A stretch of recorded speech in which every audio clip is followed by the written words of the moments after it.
안녕하십니까. 공인회계사 도정철입니다. 회계사가 들려주는 기업회생 이야기라는 강좌를 좀 준비를 해봤는데요. 기업회생인데 왜 회계사가 얘기를 할까? 이러한 의문을 가지실 수도 있어요.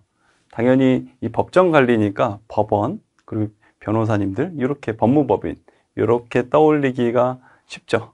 그리고 실제로도 중요한 분들이고, 하지만 막상 회생 절차에 들어가 보면 회계사들도 주요한 플레이어죠. 또 중요한 의사결정을 해야 되는 조사위원들이 다 회계사들이고, M&A를 진행할 때는 매각주관사도 회계사들이고, 그리고 기업회생을 좀 어렵게 느끼시는 이유가 뭐죠? 숫자가 나오기 때문이잖아요. 숫자가 나오기 때문에 어려움을 많이 느끼시고, 그래서 또 접근하기 어려워하시는 분들도 많이 있는 것 같아요. 따라서 저는 그러한 역할들을 계속 꾸준히 해왔기 때문에 이 기업회생에 대해서도 회계사 관점으로 좀 들여다보면서 좀 설명을 많이 해드릴 수 있을 것 같아요. 물론 법에 관련해서는 저보다 더 많은 전문가들도 많이 계시고 실제로 많은 서적을 참고하시면 훨씬 더 좋은 정보가 많을 거예요. 하지만 이 숫자에 관련된 내용은 사실 정보를 얻기가 쉽지는 않을 거예요. 그래서 제가 최대한 쉽게 설명을 해드릴 테니까 한번 듣고 따라와 주시면 전체적인 틀을 다 이해하실 수 있을 거라고 저는 확신하고 있습니다. 과정 목차를 한번 살펴보겠습니다.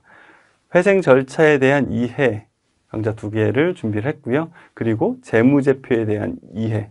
결국은 기업회생이다 보니까 숫자를 다루지 않을 수는 없어요. 그런데 이 재무제표를 만드는 건 훨씬 어렵지만 이해하는 거는 우리가 조금만 공부를 하면 이해할 수는 있거든요. 그래서 이해할 수 있도록 제가 가장 필요한 내용들을 좀 담아봤어요.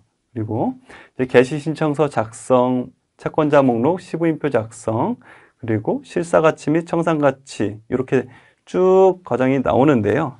여기까지는 많이 법무법인에서 통상적으로 많이 하시는 것들이고, 그리고 계속기업가치 산정 이런 것들도 법무법인에서도 하시기도 하지만 요것들은 결국 훨씬 더 심화된 내용이 조사보고서에 나오거든요. 조사보고서.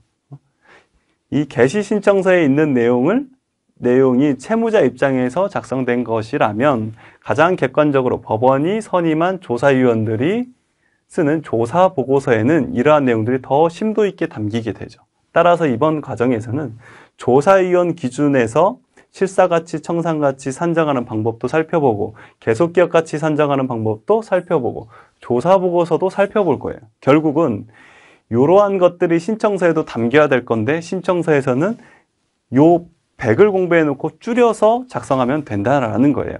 또한 조사위원들이 나와서 어떻게 하는지를 알아야 채무자한테 채무자 회사한테 컨설팅 할 때도 훨씬 더 풍성하게 하실 수가 있겠죠. 그래서 요게 포인트가 될 것이라는 말씀 전해드리고요. 그리고 이제 하이라이트죠.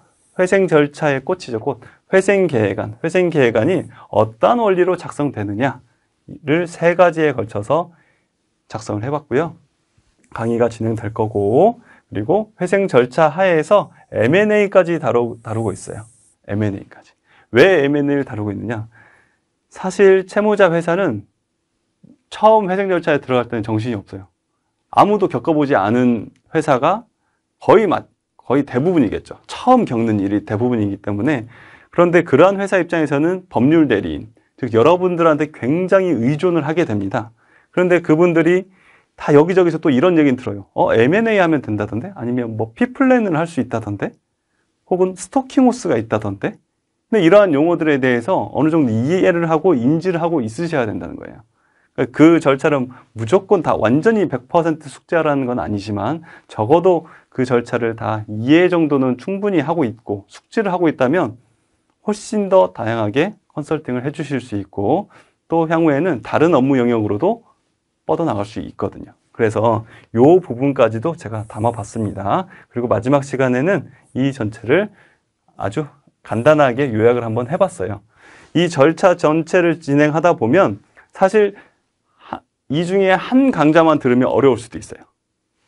이 중에 한 강좌만 떼서 들으면 이해가 안 될 수도 있어요. 결국은 약간 맞물리면서 계속 돌아가거든요. 전체 판을 제가 강의를 하다 보니까 여기에서 요만큼 강의했던 게 여기서 요만큼 강의했던 게 다시 밑에 가서 조금 중복돼서 이렇게 또 중복돼서 이렇게, 그러니까 일부는 좀 중요한 내용들은 계속 반복도 되고 하다 보니 하나만 떼서 들으면 어려울 수 있지만 이 전체를 한 바퀴 쭉 들으신다면 이제부터는 거의 좀 틀이 잡히실 거예요. 그러니까 중간에 끊지 마시고 한번 들으시면 끝까지 다 들어보시고 또 이해 안 되시면 다시 한번 반복해 보시고, 그래도 이해 안 되시면 저한테 질의도 하시고 그렇게 진행하시면 이 회생, 기업 회생 이 부분에 대해서도 어느 정도 자신감을 갖고 충분히 컨설팅을 하실 수 있지 않을까, 이렇게 감히 생각해 봅니다.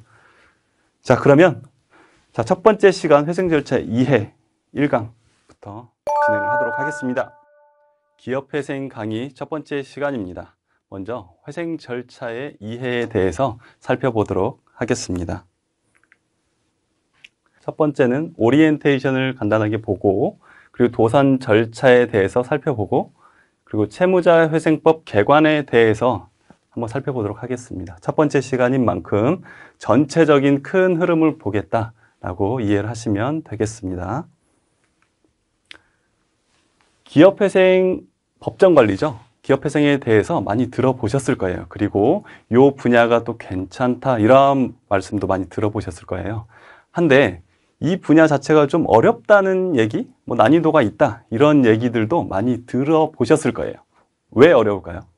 왜 모두가 좀 어렵다고 느낄까요? 그 이유는 제가 생각해 보건데 이 두 가지가 겹쳐 있는 부분이어서 그런 것 같아요. 이 두 가지가 뭐죠? 하나는 법이고요. 채무자 회생법. 물론 저희 과정 자체가 전체적으로 이제 법을 다루다 보니까 당연히 요 법은 들어갈 거예요. 그런데 문제는 여기죠, 여기. 재무회계, 즉 숫자 얘기가 이 분야 자체에 들어가 있는 거예요. 큰 축을 담당하고 있는 거예요. 그렇다 보니까 사람들이 좀 어렵게 느끼는 거예요.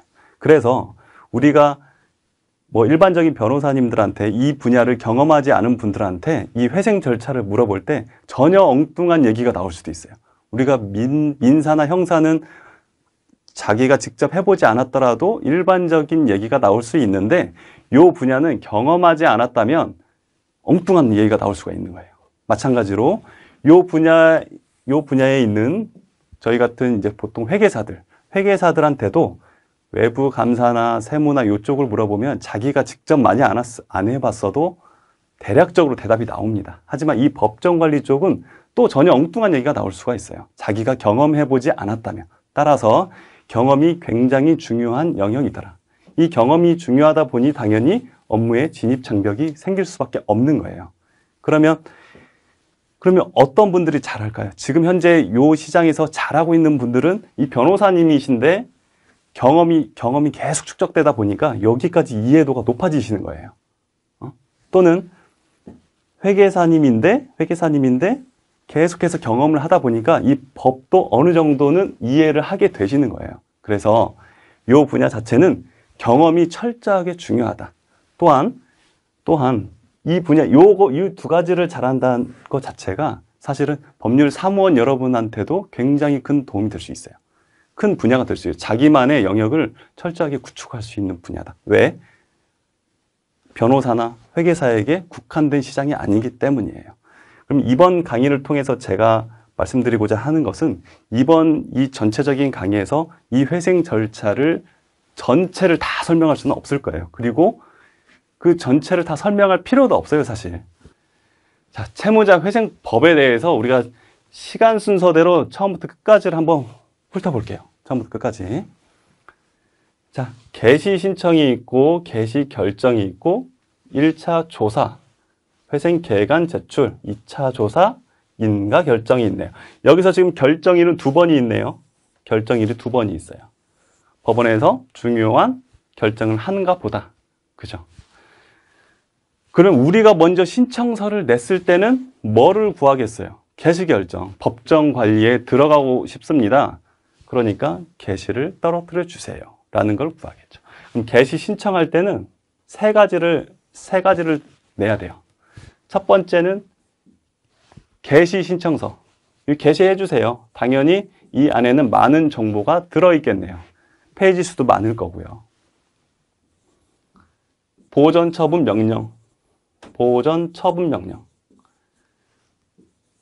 포괄적 금지 명령. 요게 여기 있죠, 지금. 얘는 보세요. 이 화살표가 어디에 있어요? 화살표가. 지금 개시 결정 전에 있잖아요. 요게 법에서는 7일 이내예요. 7일. 이 전에는 제가 표로 설명을 드렸죠. 재무상태표를, 원래 재무상태표는 기말에 한 번 나오는 건데 제가 그 시점을 계속 보여드렸던 거예요. 시점을. 근데 실제로 장부에서는 이렇게 되는 거예요. 이렇게. 분계장이라고 해요. 이거를 분계라고 해요. 그러니까 복식북이라고 하는데 거래가 나타날 때마다, 거래가 있을 때마다 요거를 하는 거예요. 그거를 모아놓은 게 분계장이에요. 1월 1일에 뭐 했었죠? 1월 1일에 친구랑 나랑 투자했잖아요. 40억, 10억 투자했고 현금이 들어왔죠. 그래서 재무상태표가 자본금이 50억이 있었고 보통 예금이 50억 있었던 거예요. 이렇게 분계를 하는 거예요. 그리고 3월 1일에 뭐 했어요? 돈 빌려서 40억 빌려서 토지건물 기계장치를 다 샀잖아요. 총 얼마를 샀어요? 90억을 샀고 원래 갖고 있던 예금이 이쪽으로 가서 빠지는 거죠. 빠졌죠. 샀고 그럼 보통 예금이 빠졌고 0이 됐고 얘들을 샀고 담보대출 받았고 원래 투자금이었고 이렇게 해서 그럼 얘가 예측기간 이후의 영업가치. 그러면 자 이제 영업가치는 다 포함이 됐네요. 영업가치는 10년 이후 다 했으니까 영업가치는 다 들어왔어요. 그러면 그 외에 비영업자산 가치가 있을 수 있잖아요. 회원권 같은 거. 그럼 비영업자산 가치까지 더해서 이 세 가지를 더한 게 뭐다? 기업가치다. 회생법에서 말하는 계속 기업가치다. 라는 겁니다. 이 세 가지로 구성이 되어 있다. 산정 예시를 한번 보겠습니다. 세후 영업이익, 자 매출액부터 시작했죠. 쭉 나와서 법인세액 비용까지 다 반영해서 세후 영업이익이 쭉 나왔어요. 그리고 뭘 더해줬어요? 감가상각비는. 왜 더해준다? 감가상각비는 여기서 비용으로 빠져있지만 현금이 나가지 않는다. 그러니까 현금 플러스 효과를 반영을 해줘야 된다. 그러니까 실제로는 요만큼 벌었지만 감가상각비는 돈이 안 나갔으니까 더 벌었다고 보는 거죠. 감가상각비가 큰 경우 많아요. 여기도 지금 굉장히 크죠? 감가상각비가. 공장이 크면 당연히 감가상각비도 커요. 그래서 영업이익이 적다고 해서 그 회사가 돈 못 번다? 이건 아닐 수 있는 거죠. 그래서 감가상각비를 꼭 고려해야 되는 거예요. 감가상각비 더해주고 운전자본 투자 고려해주고 요거는 산식으로 나온다고 했고 유형자산 투자 요거는 가정으로 들어가는 거죠. 유형자산 얼마나 투자해야 되는지 이렇게까지 해서 이제 현금 흐름이 나온 거예요. 현금 흐름이 쭉 나왔죠. 여기에 현가계수 현가계수는 뭐예요? 미리 곱해놓은 게 현가계수예요. 그러니까 만약에 10%다 하면은 얘는 1차 년도는 10%다 하면 1.1로 나누는 거잖아요. 2차 년도는 1.1의 제곱 이렇게 쭉쭉쭉 되는 거죠. 그 산식은 뒤에서 한번 볼게요. 어쨌든 이 현가계수를 곱해서 이 현금 흐름 나온 거예요. 이게 그러니까 기준일의 현가인 거예요. 기준일에. 그러니까 요게 아무리 크더라도 얘는 계속 작아지겠죠. 현가계수가 지금 계속 작아지잖아요. 지금 길면 기준으로. 그러니까 이게 아무리 얘가 무한대로 가더라도 얘가 계속 작아질 거니까 결국은 영구 현금 흐름의 현가도 얼마 안 된다고요. 자, 그러면 14년도까지의 영구 현금 흐름의 합계가 있고 현가의 합계가 나왔네요. 그러면 얘가 앞서 말한 얘네요. 얘가 바로 여기에 있네요. 그렇죠? 여기에 있는 거예요. 회생기간. 이 10년 동안의 기간의 현가. 예측기간 이후의 현가는 어떻게 산정해요? 예측기간 이후의 현가는 요 14년도 요 현가가 이 현금 흐름이 14년도의 현금 흐름이 계속 진행된다고 보는 거예요. 자, AA저축은행은 원금 및 개시 전 이자는 1차 년도에 100% 변제하고 개시 후 이자는 2%로 하고 매년 변제한다. 이렇게 돼 있고 또 금융기관 대여증 원금 및 개시 전 이자는 80%, 출자 전환 무상 소각하고 20%를 균등 변제한다. 20%를 변제한다는 거네. 결국은. 그쵸? 출자 전환하고 무상 소각 해버리니까 결국은 안 갚겠다는 소리잖아, 이게. 20%를 갚겠다. 근데 어떻게 갚겠다? 1차년도부터 14년도까지 균등 변제니까 20% 금액을 10분의 1씩 나눠서 갚는다는 얘기잖아요. 그죠? 이렇게 쭉쭉 적어줍니다. 또 조세채무는 1차년도부터 3년간 균등하게 매년 변제한다. 이렇게 작성이 되는 거죠. 단 이거는 인가일로부터 3년 이내에 이어야 해요. 그렇게 이해를 해주시면 되겠습니다. 그렇게 해서 여기는 지금 지금 변제 방법을 임의로 지금 써놔서 그렇지 원래는 여기가 조달되는 숫자겠죠. 조달되는 숫자. 그죠? 조달되는 숫자고 거기에 따라서 이렇게 변제를 하는 거죠. 변제. 그리고 기말 자금이 나와 있을 거다. 기말 자금은 플러스가 되어야 할 것이다. 예시를 볼게요. 제3자 유상증자. 이게 사실상 다라고 했어요. 이것만 아셔도 돼요. 자, 보세요. M&A 이전에는 자산이 이렇게 있었고 회생채무가 이렇게 있고 공익채무가 이렇게 있었어요. 그리고 자본금은 요만큼 있었어요. M&A 이후에는 회생채무는 사라졌네요. 그리고 회사채가 생겼네요. 그리고 공익채무는 그대로 있네요. 그렇죠? 밑에 읽어보고 설명드릴게요. 인수대금은 유상증자와 회사채 형태로 회사에 투입되게 되며 회생채무에 대해 인수대금 규모가 적을 경우 부족한 부분은 탕감 또는 출자 전환하게 된다. 채무 면제액은 결손보전 처리된다. 또한 기존 주주는 대폭적인 감자되며 일부 회생채무를 출자 전환되는 부분만이 소수 지분으로 들어오게 되어 대부분의 경우 인수자는 통상 80% 이상의 지분을 확보한다. 인수자는 인수 시점의 자산 전체와 공익채무만을 승계하며 감자 차익과 채무 면제액 등으로 인해 자본 구조가 매우 건전해진 회사를 인수할 수 있다. 네. 자, 회생채무가 지금 0이 됐어요. 그리고 회사채가 들어왔고 자본금이 이렇게 됐네요. 어떻게 됐어요, 지금? 보면 유상증자가 50% 가정을 했고 그리고 회사채가 50% 그리고 금액은 얼마예요? 250억 원에 산 거네요. 250억 원에.